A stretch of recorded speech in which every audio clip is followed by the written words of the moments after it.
How's it going, everybody? I am Preston Johnson. Welcome to Last Word Cheetah, brought to you by Bets TV. As a general philosophy. That's exactly right. You're a fish. Qwan, by the way, my producer, Qwan Young, doing a good job. He'll be taking the calls. How you doing today, bud? Hey, man, how are you? We appreciate you guys tuning in. Welcome to the show, Bets TV, bringing you Last Word Cheetah.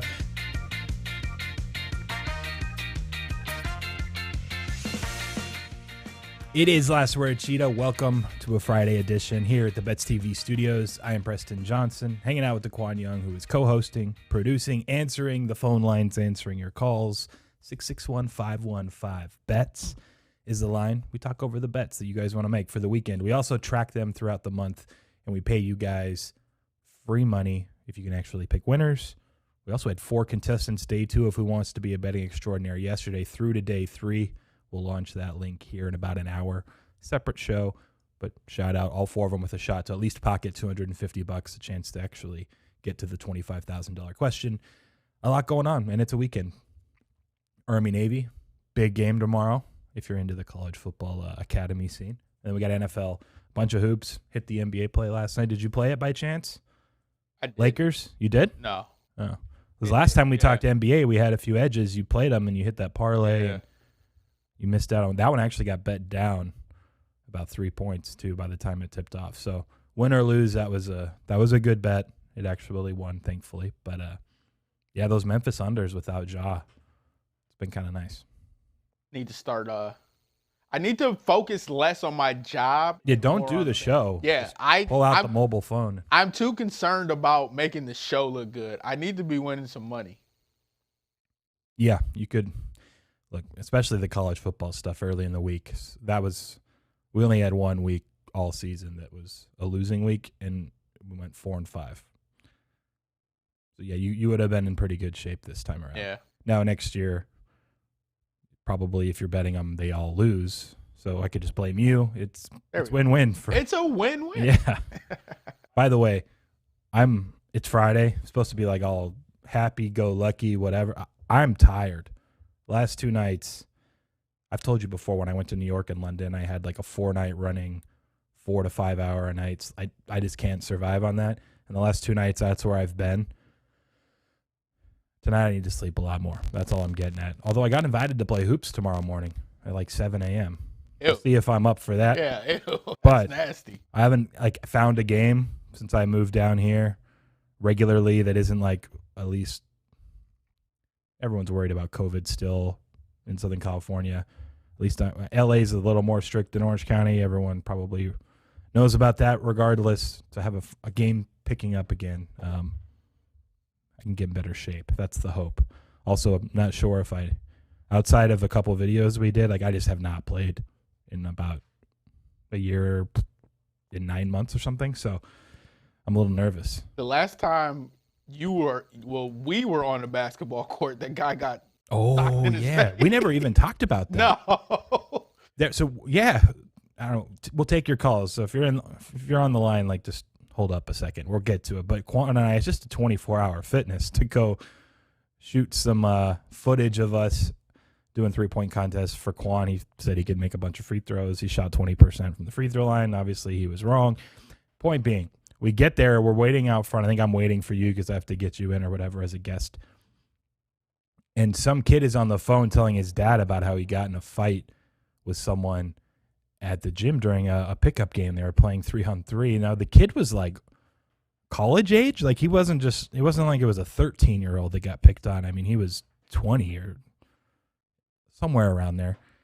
And 30 minutes later, after we started shooting around, the dad shows up. He's 60-something, is threatening the guy who apparently took out this kid in a play and fouled him hard or whatever the controversy was, and he was trying to start something. He came in heavy. like a bad. He came in yelling. He was getting up in his face, and it was weird because the other guy was probably older 20s. Yeah. Wasn't going to go after this 60-year-old guy. So didn't really know what to do. And I also think maybe he didn't realize that he fouled the kid so hard that the kid thought it was dirty. We weren't there for that part, but he seemed really confused. Anyway, then the gym people start coming in, and if a kid calls his dad, you have to vacate the premises immediately because Well, he did, and I think they ended up calling someone like the police or something and trying to get a report. 24. It got intense, but I've never seen like a 60-year-old show up oh yeah, threatening to beat up and just wreck a 20-something-year-old. I think he was like getting up close and trying to instigate it so he could, and the guy just like wouldn't do it. Yeah. Kind of was backing up, and there probably was like a chest bump. I don't think there was ever a swing, though. You know, that's why I missed all those free throws because my mind was elsewhere. I was focused on the fight and the potential threat of danger. You missed the best part of the story. This was a while after we had been there. You had definitely shot a few rounds of the free throws before the dad showed recall. up. We got video evidence. we'll go to the tape. I got video evidence. That's true. It could be altered. We could put some cuts together. Deep fakes. Yeah. Is anyone on the line yet? Yeah. Okay. Who's up first? We got John in Florida. John, what's up, man? How are you doing? Good. How are you guys? Fantastic. Thank you. Is this the John that I still owe $250 to? Yeah, I think so. That's okay. You DM'd me yesterday, right? Yeah. Okay. No problem. I'm not going to forget. I say it publicly. I will get it to you today. No, I I honestly know. just remembered now hearing the name John. I was like, oh, shoot. I got the DM. You gave me your email address. It'll get there today. I promise. I just need reminders sometimes. Anyways, welcome back to the show. No what are you worries, doing no or what are you worries. looking at for the weekend? I think I'm going to stick with the player props. It seems like the only thing I'm hitting lately. So, and I really don't like the college slate. I don't know what to do with the Army Navy. So, I think I'm going to go with a player prop, and this one's an angle against the Jets. They've given up the most touchdowns to tight ends all year, which probably isn't surprising. So I'm looking at the Saints tight end, who is a backup because Troutman got hurt, and it's Juwan Johnson. So hopefully he can get in the end zone for me. Anytime touchdown would be what I was looking at. Plus 430. I know 430. Yeah, I'll take that. I'll take a shot with that. And they gave up the first two touchdowns last week. They gave up to the tight end. So I'm hoping that repeats itself and Sean Payton catches on that. So that's what I'm going to go with this weekend, and hope everybody has a great weekend. Likewise, man. Appreciate it. We'll lock you in. Take care. All right. Thanks, man. Take care. It is funny, like when I used to play fantasy more heavily. Oh, that reminds me, I forgot to set my lineup for our last word Cheetah League last night. I don't know if I had anyone playing. Anyways, when you're doing fantasy heavily, it's always like weird. There's always a team or two that give up so much to the tight end position. And I always wonder how noisy that is, or if it's relevant, if they really defend in such a way that tight ends are just open way more frequently. Sometimes you'll see similar stats or correlations to like this team gives up a bunch of receptions to running backs, opposing running backs. I don't actually know. I've never dug in hard enough on fantasy to find out, but maybe it's a thing. The Jets just say, like, you know what? We're not going to let the receivers beat us deep, and the tight ends just eat in the red zone. So Safety play, linebacker play. So it is correlated, you think, to just not only the schematics, but maybe even just the personnel just isn't good at. I mean, depending on what type of scheme you're running. If you catch them in one-on-one and you got bad backers, or Jamal Adams is in coverage. You're not big enough. Yeah. If Jamal Adams is in coverage, I would find a tight end play at any point. Yeah. Just throw away from him. Yeah. Makes throw it easy. at him. What is who is the next caller? We got Christian. Christian, how's it going, man? Welcome back to the show. Hey, Preston. So, just gotta say thanks for switching that pick yesterday, because that was gonna go so horribly wrong, and things ended up going much more in my favor from switching to Seton Hall. So, just gotta say thanks for doing that for me. I mean, to be completely honest and frank, you're welcome. It just made no sense. You were getting too cute, and I'll just say that generally doesn't work. So. I know what you were trying to do. It's interesting when people think the Vegas might know something, but really they don't. And, yeah, I didn't even realize they won by 20. It wasn't even close. So I'm glad that worked out for you. Yeah, no, me too. It was never close. Like, Iowa State controlled the game from beginning to end. So, nice. There was So, I think for today, I'm going to go into tomorrow again with college basketball. I'm actually going to go. I'm going to take BYU. I think they're -5 still. I hope. I know they moved up like 5.5, maybe even 6. I only see 5.5. They're going up again. It's early. There's not a ton of books offering, but 5.5 is what you'll have to take. Okay, that's fine. Yeah, That's fine. Okay. I'm going to go. I'm just going with them. I'll admit bias. I'm a fan, but still, I do like the way BYU is shaping up. Like the way they've been playing, I really like them. The way they've been going. So I'll just take them for the 5.5. All right, easy enough. We will lock it in. Just for some context, Creighton been pretty good. They lost to Colorado State, I believe, and Iowa State is their 2 losses. Yes, Colorado State and Iowa State. So they're not a pushover, but they're also not as good as like the McDermott teams, right? That were borderline top 25, kind of similar to maybe where BYU's at. So I don't hate it. We'll have you lay the 5.5. Good luck tomorrow. All right. Thanks. Appreciate it. Have a good weekend. Yep. Take care. Torvik has it at 7 for what it's worth, so maybe it is a little short. I'm guessing if it opened at 5, I think it's on neutral. Maybe Ken Palm's lower than Torvik, but just wanted to throw that out there. Who is up next, Qwan? We got our buddy Carlos. How's it going, Carlos? How's the Friday treating you? Oh, Friday's great. I'm almost off work. Went to my nice little spot in the bathroom to make a call into. Beautiful. You that's what we like to hear. But yes, exactly. I'm dedicated. I am a fan. So, True. Does anybody ever ask you where you go from 4 to 5? They definitely do not ask me anything. They do not dare to ask me anything because they just don't. Have you ever considered what they're saying? It might be like a serial murderer. Behind the scenes, they're like, man, the Carlos, he's just always in the bathroom at the same time. What's going on? Sometimes he's on hold, so it's for like 15 minutes. Like, they're probably making up stories behind your back.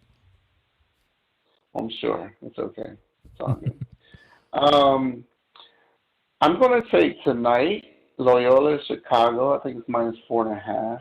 I can give you 1-4. There's 1-4, -4. Oh, okay. I got a 4. I'll take the 4. I think Vandy just has Scottie Pippen Jr., and I think if he drops 30, they'll probably win, but that's all they got. I'm going with Sister Jean and the crew, get back onto the hardwood and try to get a W. I shouldn't laugh at that. I don't know why I thought that was so funny. But she was a staple in the playoffs. She's great. Absolutely. I hope she's still going strong. I don't know, to be completely honest. But I believe she is still living. I was told that she was. So good. Okay. We're going to get sued or something. I don't know. The best was when Loyola lost and they were memeing her, getting dunked on. That was a little harsh, but when you lose, it's like they got to the Final Four, right? Can you really dunk on Sister Jean in Loyola Chicago for losing in the Final Four? It's a pretty big achievement, to be honest. So, and they ended up losing to Michigan, who I think won it all, right, that year. So, anyways, Carlos, we will lock it in, man. Good luck tonight. Talk to you later. Awesome. You guys have a great weekend. Qwan, did you see the shot last night? I forgot to mention it off the top. Rutgers, Purdue. Yeah. Number 1, Purdue. Yeah. That was pretty insane. Ron Harper Jr. Horrible shot, too. Oh, it was ugly. He had to split 2 guys, and he was off 1 foot, awkward, kind of had to. Man. Just buries it. Horrible way to lose for number 1. If you're there, Rutgers, I actually saw some videos going around of people filming their dads watching it in the house. And there was 2 that actually went pretty viral, and just I guess Rutgers has some pretty hardcore fans, but one of these dads especially just broke down. First he was screaming, and then he kind of started breaking down. I was like, man, that's cool.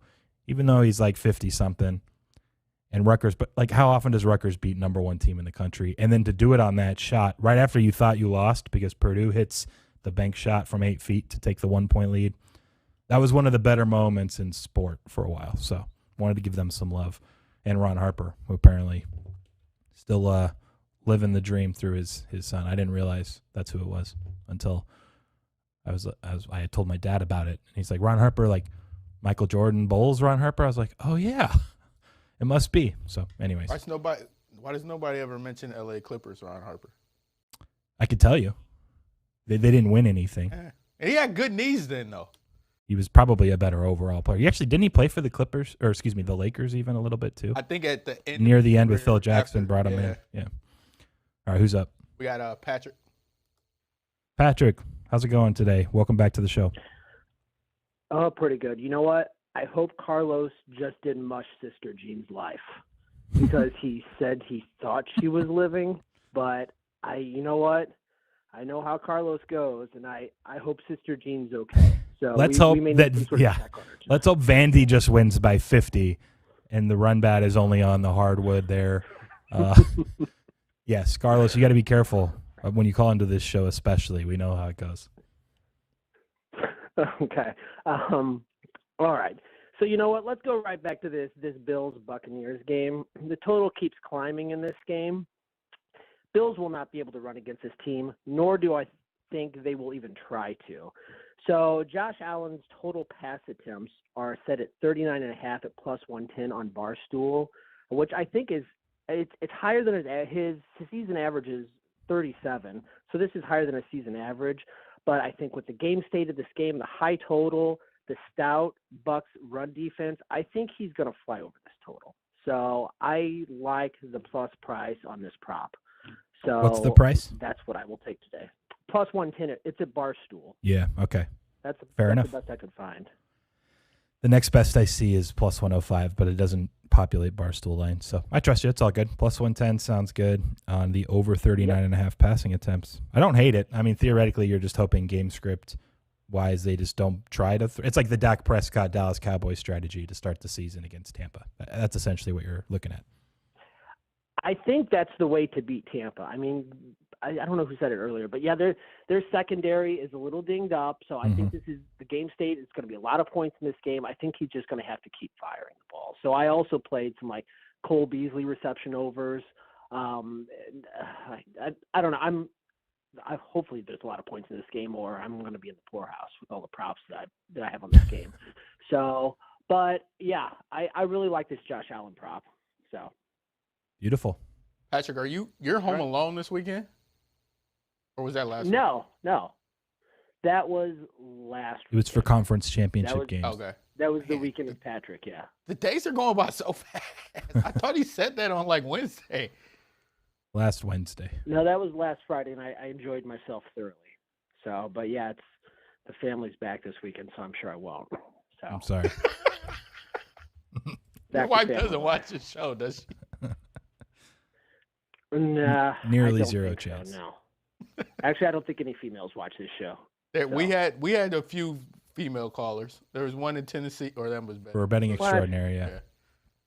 Oh yeah, that one time. Out of the 9 months of the show, we had that one female caller. She called back-to-back days. We got to boost that demographic. No, my channel before this, it was like 95% male, 5% other. 0% female. Other? Yeah. 0% female. Not even female, just other. Yeah. Not a sex symbol. All right, Patrick. Good luck this weekend. We'll talk to you later on. See ya. We got Jamie up. What is up, Jamie? Sorry, I was typing something. How you doing? Pretty good. Got my Punk Comic 2 earlier. Did you get one? I mean, I got it off secondary. I didn't beat the box. Okay, I was going to say you had to have been hired a team to snag one of those before it sold out in 10 minutes. Yeah. I mean, well played by those people. I saw what they did.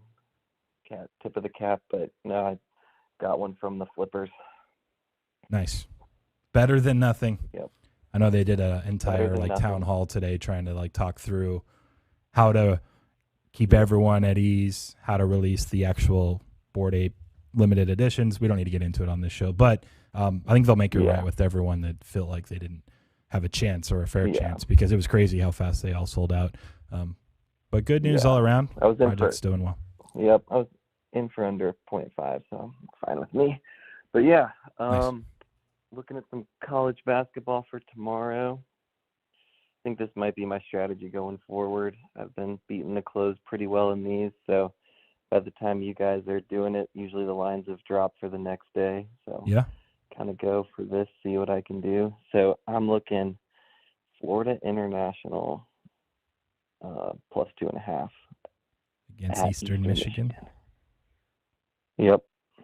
So kind of run some of my own numbers and then look at a couple other people who run numbers. It's kind of my strategy, and everything kind of points to this being more of a pick than FIU catching 2.5.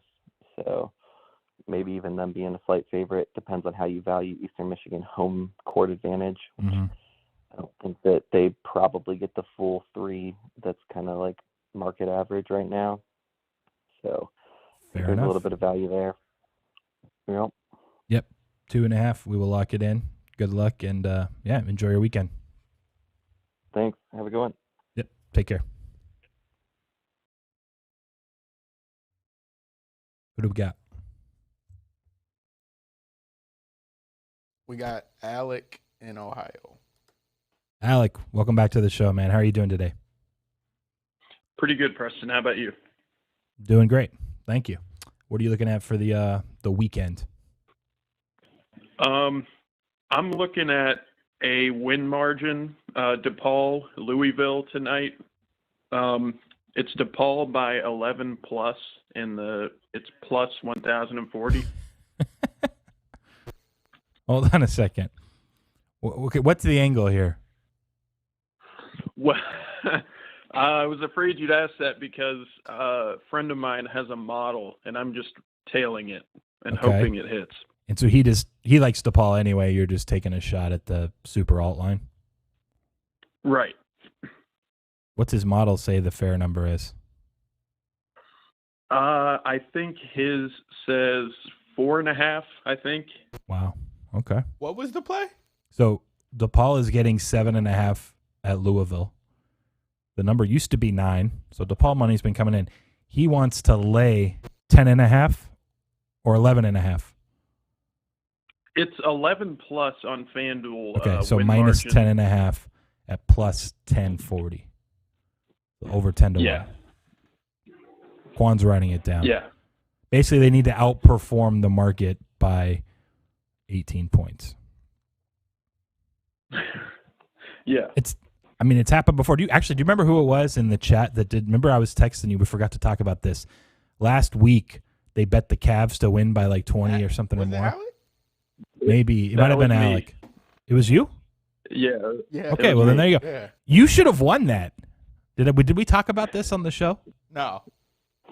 We just text about it. They were up like 30 going into the fourth, and you needed to win by like 19 or more or 20 or more, and you were getting 18 to 1.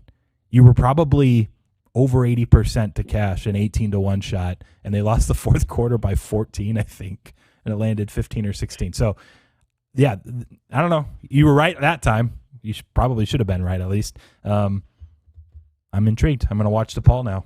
We'll see what happens. All right. Awesome. Thank you, guys. Have a good weekend.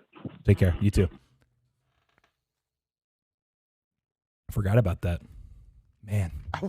It's hard to – I don't know if he actually had real money on it, but, to have an 18 to 1 in the fourth quarter of an NBA game of, like, garbage time because there was such a blowout. It was backups on both teams to lose, like, garbage time by 14 in 12 minutes. It actually might have been, like, 2 minutes into the fourth, too, like up 30 with 10 left. It was dirty. Who's up? Got to fight all the Cavs. We got Paul in Tuscaloosa. All right, Paul, welcome back to the show, man. How you doing this lovely Friday? I'm doing well. How are you doing?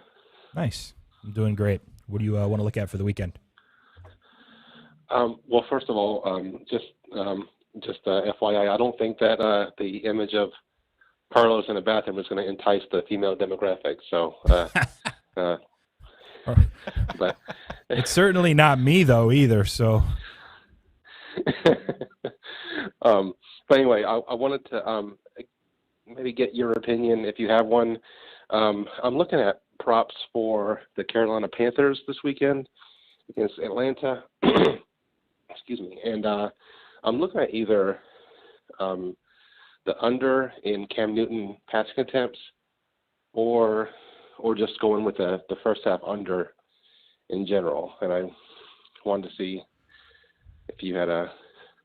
Do you listen to Todd Furman and Payne's podcast? The Bet the Board one, I think is what it's called. Yes, and I think it's not original analysis for sure, but yeah, it's fine. Yeah. I think they bring up great points throughout their shows, especially college. I listened to all the college episodes. There was no college this week, so I blitzed through the NFL one on like 3x speed. But the point about firing Joe Brady and the rumor being that it's because Rule wanted to run twice as frequently, they're probably going to run a lot more, at least in the first half before the game script dictates how often they throw. It's not a bad angle. I would say not chasing the first half number because it moved a lot, but the passing attempts for Cam Newton at 27.5, I think it's actually pretty sharp. So I'm with you there. And my thinking is, I mean, if that's true, then of course they're going to run, and that hopefully inherently means that there's more scripted runs for Cam himself. And then if he doesn't do well, which has happened before, then maybe they'll pull him. So who knows? But.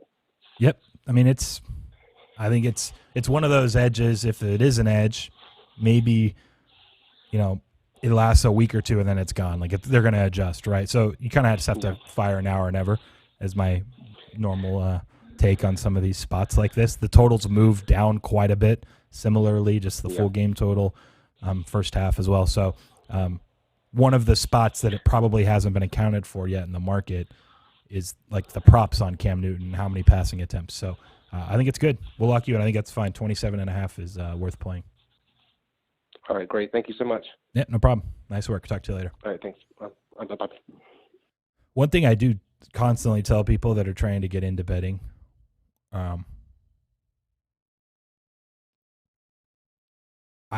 I still listen to 20 plus sports podcasts a week. Like if you, even if, depends on how much you're betting, how much is your time worth? I'm in the car a lot. I'm working on my computer and I can have podcasts rolling. But you get one nugget a week out of 20 shows, like that pays itself off. So shout out to anyone doing content. You can kind of pick and choose who you think is giving valuable information. Make a stack of the pods or whatever. It's a lot easier than reading through articles, and a lot of times the articles that media sites do are just trends listed anyways or whatever.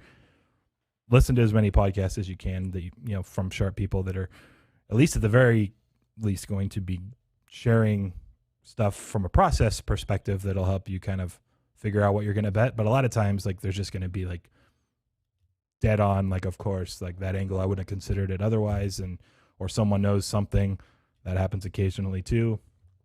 Anyways, just wanted to give everyone doing sports betting content some love because I listen to a lot of it myself. Even it just pays off. More info, the better, I guess, if you can sift through the good ones from the bad ones. So with that, next up, we got Evan.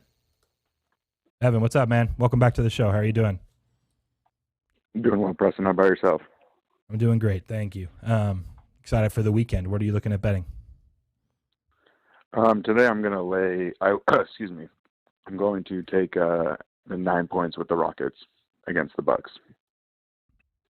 Oh no, we talked about this at the end of Betting Extraordinaire yesterday. I know most people probably weren't watching at that point. Do you guys remember someone called in a while back when the Rockets had lost 15 straight, and they asked, do you think the Rockets are going to set the record for most losses in a row? I think it was 22. We went through the schedule a little bit. I don't think this is getting talked about enough in general media. The Rockets have won 7 in a row since. No team in the history of sport had ever lost 15 straight and won 6 in a row, let alone 7 now.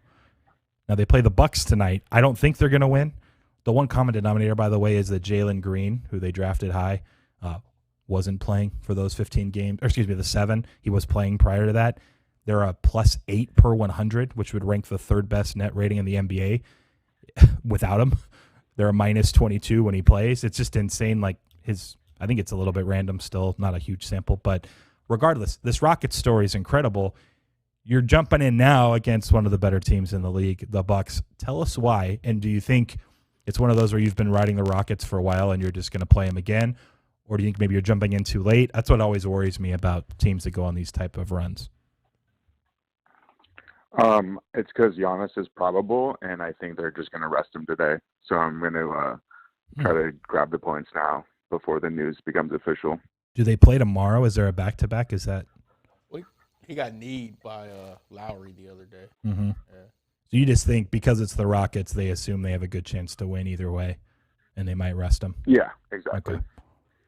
Although the Rockets, again, Warriors, Jazz, Rockets, top 3 net ratings, if you just don't count the Jalen Green minutes. Interesting. I don't know. I'm excited to see what happens tonight now. The Bucks got bet up from 8 to 9. My number's right around 9 anyways, for what it's worth. But we'll lock it in. Houston, good luck tonight. We'll talk to you later. Thanks, guys.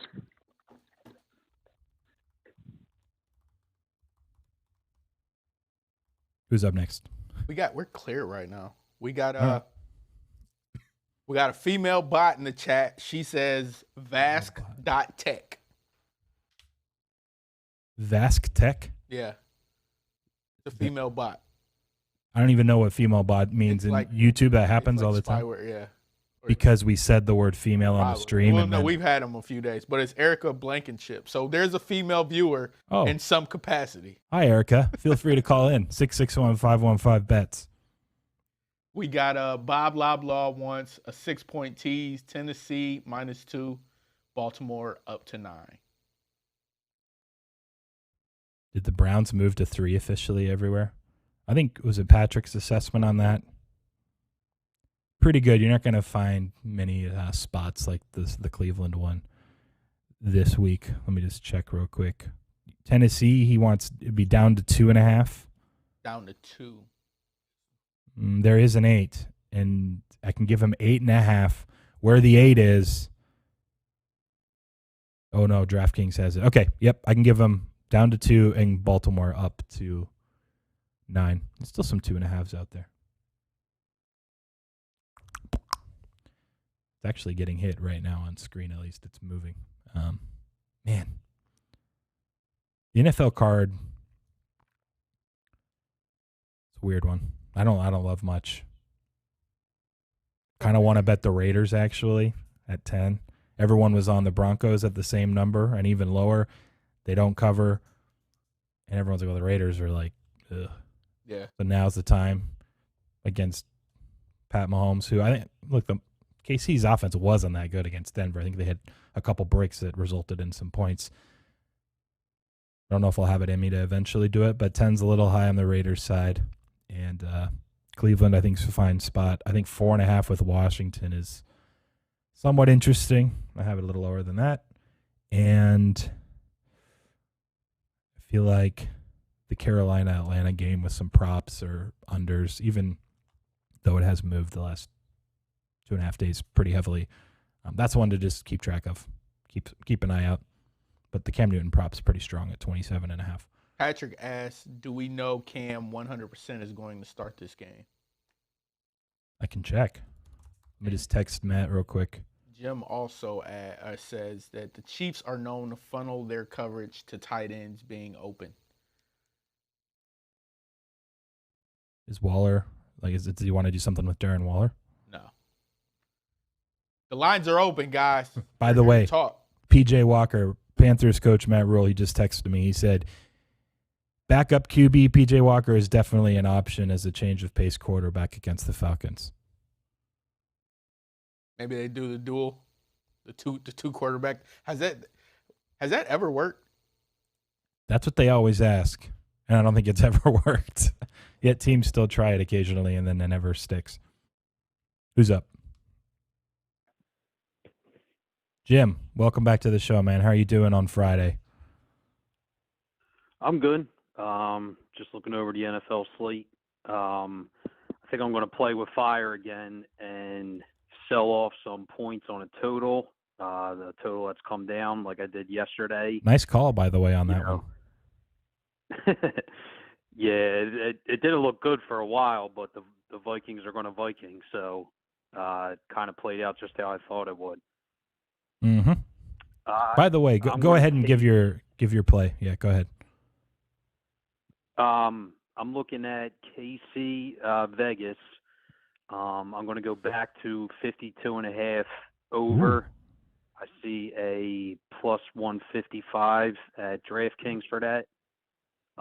It's not a weather thing, so I don't know why the steam's come down. One thing, one of the podcast guys I listen to always says that you can't coach your bet, and sometimes I forget that. And the Raiders and Gus Bradley will not change what they did to KC in the first game. They're probably going to trot the same coverage out there that Mahomes is probably going to carve up. And, Gus Bradley's a guy who, like a couple DCs like Dan Quinn, made a living off that Seattle defense, probably getting jobs still for that. And I think KC could score. I think Vegas's offensive line has been better, and I think they can score with them. So I want to look up one thing for you. I am surprised to see that total come down that high. My guess is there's something weather-related Sunday. Maybe you've looked. Yeah, there's 15-mile-per-hour winds. Now, more like the second half, if you're looking at a forecast by hour. But that is probably part of the reason is potential wind factor there, combined with some others, I'm sure, as well. Yeah, well, hopefully it's not I don't expect the Chiefs or the Raiders to deploy Belichick's game plan. So it's just one of those things where, look, it's a division rivalry game, two good quarterbacks. I mean, I like Derek Carr, but it could turn into a shootout quick if the game script, if they start out fast. So I know they played last year in KC. I think it was like both teams got in the 40s or close to it. KC seems to have their number offensively. I think both games last year, they scored a ton of points against each other. So I think this could be one of those games. Yeah, I definitely agree with you. They're not going to change the game plan a la Bill Belichick and the Pats in Buffalo. But it's just that the effect of the wind on how efficient the offense is really comes into play at 15-mile-per-hour winds. I went to a more detailed weather report, 13-mile-per-hour to 20-mile-per-hour winds. So that's over the course of the game, on average 16 miles per hour southwest. So just wanted to throw it out there, give some context. I don't think you're necessarily wrong either. It might be fine.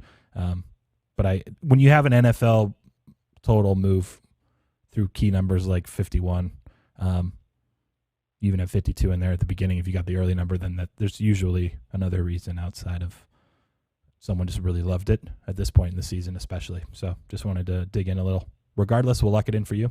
Plus 155. Good luck. All right. See you. Yep. Take care. Evan in the chat asks, what's Preston's number for the Bucks game if Giannis doesn't play? Just give me a minute. I can tell.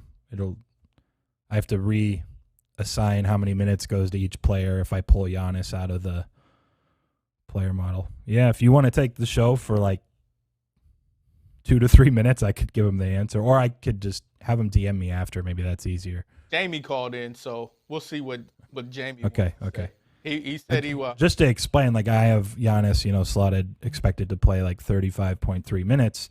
Now I have to find 35.3 minutes going to other players, and then that changes. If I gave all 35.3 to random player X, then that would give me a direct output. But they're not all going to one player. They're getting distributed amongst the. So it's a little bit of a process on how I divvy up the minutes, and then the minutes will give me a projection. It's probably, because it's not just a matter of points and the difference between 9 and 5. When you're talking points in the NBA, let me just pull up a quick chart real quick. 9's more like 83% to win, and 5 is going to be like 66%. So is Giannis worth 16% win probability? That's probably close. Now, if the line was 13, he's worth 16%. That's going to go quite a bit lower than just a 4-point move. It's probably going to be more like a 5.5-point move just because it's dependent on the numbers somewhat. So that's the general macro thing. I just can't rerun it and allot minutes to different players during the show. It'd be a little complicated. Before we get to Jamie, in the words of the immortal Chris Tucker, what in the hell did you just say? Was that one? Was that hard? I have no idea. Like, I get what you have to give Giannis's minutes to the other Bucks players, and then and that'll change the output. This is why I'm losing a lot. Jamie, you're up. The hardest to do is the NFL, anyways. Like, it's just, I know that's your league and your sport, but you can't just jump in and flip coins to the NFL and think it's going to work or parlay every day. Like, it's tough to beat, man. All right, Jamie, you're back on. Go for it. I understood what you were saying, Preston, and I appreciated your breakdown. Thank you. It's all good. I actually did not think Qwan was going to go over his head, but I wasn't really paying that much attention to him, but apparently he was struggling. I'm guessing he got hung up on your probability distribution of the value of the points and the different points in the curve. The win probability expects it. Okay, yeah. Fair enough. Yeah. I was lost from So, you're doing great, Qwan. Well, given that you would run out of callers, I had a question for you. So, I'm in this pick'em pool where you just pick every game, NFL, Sunday. You know I don't bet NFL at all, but somehow I'm tied for first out of 52 people because you just pick the winner. Yeah. I pretty much just go in and, look at the lines and pick the favorite most weeks, or if there's like a short dog that's taking money all week, I'll take them. So I was curious if you have any strong thoughts on any of these like close games this week, kind of like the Bengals and the Niners. You know what I heard a stat? Here's one. Do you have to do the Monday night game? I have to do all of them, yeah. Yeah. So the Rams are in Arizona. It's like 2.5. This one's interesting. Yep. Did you know, I think I heard this on Russillo's podcast, Sean McVay all time in the first 8 weeks of the NFL season, he ranks number 1 in EPA per play offensively the first 8 weeks of the season. The back half of every year, his offenses rank 19th in EPA per play. It's like not so. It's such a big discrepancy and change that basically, one, he just never makes adjustments mid-season, especially doesn't change anything and just thinks the same things are going to work when they don't. And defenses can adjust throughout the course of the year based on personnel, et cetera. And now you have a new quarterback in Matthew Stafford. Early on this year, they were great offensively, and they've just basically been a slow downhill since, except when they play the Jaguars. Different story last week. But I kind of like Arizona, so that one's one that's close. I think people will be afraid to bet on San Francisco after everyone was betting them against Seattle, and they lost. They turned it over like 4 times. They missed a PAT. They gave up a safety. 3 of their turnovers gave Seattle the ball inside the 30. I kind of like San Francisco against Cincy for what it's worth. I think I had on the small favorite instead of, or I guess they're a favorite now, so I apologize. But yeah, I took them because the line flipped. That kind of led I think that's good. It should have flipped. They're not a dog anymore. It was earlier this week. And then we like Cleveland. I couldn't tell you about Atlanta, Carolina from a side perspective. That's the other one that's low. But just, I guess, depends on how the run game, the new offense works against Atlanta or not. If you made me, I would say Atlanta, I think. Yeah, I was taking Carolina there just because they were the favorite. Plus, if you make me just blind pick a team, I'll take against Atlanta living here. That's fair enough. I know they're terrible. I hosted a Super Bowl party that year that the Falcons played the Patriots. I'm like kind of a Patriots fan. Like I was cheering for them anyways. Everybody here was cheering for Atlanta, obviously, because I live here. And even I was embarrassed for the showing that the 28-3 of that game. And that was rough. But the Braves won the World Series this year, so there's a little bit of hope for the city. Definitely. Appreciate you calling in, man. Good luck this weekend. You have a few more weeks to go, but hopefully you take down first. Yeah, I'll keep you guys updated. We'll see if we can pick off a couple of these and go from there. So, have a good weekend, guys. Take care. Yeah. We got Jim in the chat. He wants to know for a, I'm doing air quotes because you guys can't see me, friend, if you have any NBA totals. Not today. Last night we did, not today. Sorry. And there's a big slate, but there was nothing. The Lakers won. I was hoping I could go back to the well on Lakers under because I had mentioned yesterday with LeBron back, they've been playing at a slower pace. Yeah. Worked out last night. Worked out the game before. There was a second half under that the Lakers played in, but this actually opened too low, and I agreed with the move up towards, it's 218 now. I have it closer to 217. There was one other total that was like at least a consideration, but wasn't enough. I have to glance through it. It moved a bunch. Oh, it's an ugly. Charlotte totals for the last few weeks have just been flying, and this moved up 4 points to 231. I think it's a little high now, but I'm not in the mood to jump and play under there. So, but yeah, nothing in the NBA officially, unfortunately. You got something?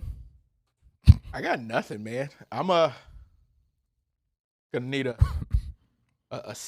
either I'm gonna pay out this weekend or we're gonna find some stuff on the Qwan show to get me at least close to something that's not too damaging. You have any, like, as a former player, you have any attachment? I guess I don't know how to phrase this question. Do you care about Navy Army at all? Is there any? I hated that. Waking up when college football was over and watching the Navy Army game was how I knew that, okay, we take this week off and the bowls are coming. Like, I hate Navy Army. Okay. Absolutely despise. Like, I would wake up and I think I would, like, it'd be cold in Michigan, so I couldn't go outside. And football was over. It's like, I got to wait another week until the bowls come out. Let me see if I can catch an NBA game. Or what am I going to do on this Saturday? I think I would. That's like the time in my life where I remember watching Baywatch or VIP at like Saturdays. Baywatch. 3 o'clock to 4 o'clock. Hercules. Xena Warrior Princess. Like that's what I remember about Navy Armies. Like I don't want to watch this at all. Fair enough. I actually enjoy it more than that, at least. I think it's because one of the teams is a triple option team, right? Or they used to be, at least. Well, both are. Both. The total's only like 35, 34 and a half. Oh, my God. Navy's been worse this year, but the totals used to like open 47 and everyone would just bet it under. Yeah. And like, I don't know, 17 of the last 18 seasons it's gone under or something. Maybe it's 16 out of the last 18. Don't really follow the trends, but like they just, when it's slow versus slow. Triple option. And, it's just, and they're familiar with it anyway. You're not scoring much. It's not very efficient against it. It's a mirror image, more or less. Army's laying 7. It's like a big number in a total that's only 34.5, 35. Rivalry game. Navy got eaten up. It was it opened, I think, closer to 8. There were some 7.5s earlier in the week. But, yeah, it's just I actually enjoy it because it's the only game on Saturday, and it's like, okay, Bulls are coming. I don't know. It's a weird vibe. Was it Army who played Wake Forest this year? Like when it was like 75-56? Yes. Yeah, I watched that game. They could, like, that would be, I don't know. I didn't like the triple option there, but they were putting up points. So it was something that was I just know that it's going to be. That's a matter of Wake Forest, not necessarily. Wake dropped 70. Yeah. And won by 14, but I remember the line was like -3 or something. It was earlier in the year, but we liked the Wake side. Yeah. And it was mostly back and forth. Wake ends up winning by 14. They got that special teams. Yeah, you remember that fake that they ended up picking off. The guy was open, but he lobbed it too much, and it was a guy came off the other dude and made a good read. That was a great play. That basically was the difference. I wasn't like, I mean, I'll pull up the box score now because I'm curious. Yeah, Wake outgained them by 638 to 595. Yards per play, though, it was 12.3 to 7. But obviously Army's running more chunk plays than Wake is. But, yeah, that was actually a pretty fun game. But we're not going to see that against Navy. No, absolutely not. Oh, man. You guys know how I feel about the triple option. We do. As a defensive back, we absolutely do. Cool. Well, then we'll wrap up the show. We got day 3 of Who Wants to Be a Betting Extraordinaire. We'll get the question ready. It's probably going to be Navy Army. That's why I teased it a little bit. It is the game that we have over the weekend. Rather than going back to NBA tonight, I'm going to make them pick some alt lines in the Army-Navy game tomorrow. Now it gives you something to follow. So we'll be live in about 10 minutes. Day 3 of Who Wants to Be Betting Extraordinaire. Until next week, Monday, for Last Word Cheetah, 4 Eastern, 1 Pacific, every weekday in the Bets TV studios. Thanks for all those that called. Appreciate the participation throughout the week and your love, and hopefully your bets actually cash. We'll get a leaderboard update, too, from Qwan on Monday. Take care, guys.